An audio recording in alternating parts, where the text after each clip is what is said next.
Hi, my name's Jamie, and our topic this month is success. I'm going to give you a little bit of background on myself so this will make sense. I was diagnosed with cerebral palsy at a very young age, and this is why you see a signature little hobble when I walk. And my parents were told that I'd not to get their hopes up, that I wouldn't really amount to anything. I would be lucky if I learned how to walk. I probably wouldn't learn how to walk and wouldn't learn to live a independent life. And I learned to walk by the time I was 4 years old because I had a younger sister that in competition, and I didn't want her to beat me. And after I learned how to walk, as I got a little bit older, my dad had a dream for me to learn how to ride a bicycle. To start me off on the bicycle, they put me on a big three-wheeler that I thought was big at the time. It was very low geared and very hard to pedal and really slow. And my best friend would nickname me the snail because I couldn't keep up with the other kids. It helped me learn the motions of pedaling the bike. My dad later on helped me learn to ride a two-wheeler. He used to run behind me and grab onto the seat and give me a push until I ran out of momentum and fell over. It got to a point where I had to wear elbow pads and knee pads and a helmet because of so many injuries to my limbs. It's embarrassing for a 6-year-old or 8-year-old even to wear those padding when none of the friends are wearing them. I'd almost be better off, I'd rather have the injury than the pads, but I knew I was going to fall, so I wore the protection on my limbs. My dad got himself a motorcycle, and he used to take me to the gravel pit and for ice cream on the motorcycle.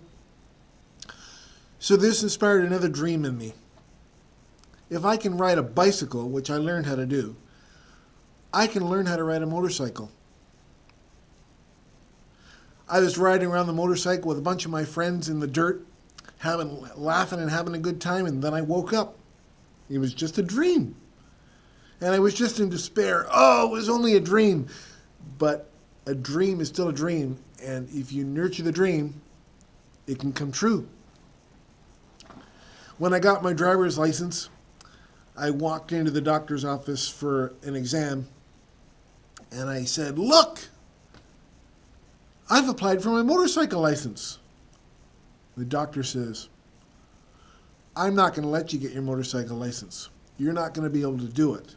It's too dangerous." When you tell a 16-year-old kid that he can't, when it's his passion to do something, what's going to happen? I told him to go to hell. I did. At 18 years old, I walk into the motor vehicle branch, got my motorcycle learners, and then my parents weren't happy about this. So I agreed. I said, "Listen, if I take a motorcycle course and they say I can do it, will you let me get my license?" They both agreed. So I walk into the course, sit down, and they teach you later in the course to walk a motorcycle in a figure eight, ride the motorcycle in a figure eight, and then ride the motorcycle in a slalom of cones. And during my test, the examiner said, "I didn't see the figure eight. Can you do it again?" No, I believe he saw me. He just couldn't believe I did it. I think about it now with my parents. It backfired. I don't think they believed I was going to finish that course. I found out years later that 2 other students in that course that weekend didn't finish. The instructor took me on as a challenge when all the other instructors said, "It's impossible. There's no way this guy's going to ride." So I asked him why. "Why do you think I passed?" He says, "You were focused, man. You wanted it." Of course, that doesn't come without close calls. Later on, when I got my license, I was riding down from Cypress Bowl with my passenger on the back, and a deer jumped out in front of me. I got on the brakes and prayed that I wasn't going to hit this deer. Opened my eyes, or was looking straight ahead, and she's gone. I didn't close my eyes. My buddy riding behind me says, "Oh, I swear you missed that deer by inches." It's just the tip of the iceberg, though. The next event in my life was I was 20 years old. And this event changed my life. I was riding back from an event. I dropped off my passenger and headed home. As I was riding home at midnight, a car speeding toward me was swerving in his lane. The next thing I remember, waking up on the side of the road and was told by the neighbor, "You've been hit off your motorcycle by a drunk driver." To this day, I don't remember the impact. But I find out later that his driver's minimum speed was 148 kilometers an hour or 92 miles an hour. I shouldn't be here. I broke my left heel and burned my right ankle. I lost my job in the process and was told to move out of the house. Eleanor Roosevelt says, if you feel like you're going through hell, keep going. I had to keep going. If you've got no income and no place to live, where do you go? The street. Now, fortunately, that didn't happen. But after 3 years of no work, I found a job. And every day for a year, I rode the bus for 3 hours, an hour and a half to work. I worked 9 hours and then an hour and a half back. I was so afraid of being broke, I did whatever it took. And somebody explained to me, though, that if I improved myself just 1% each day, after 1 year, I would have improved myself 365%.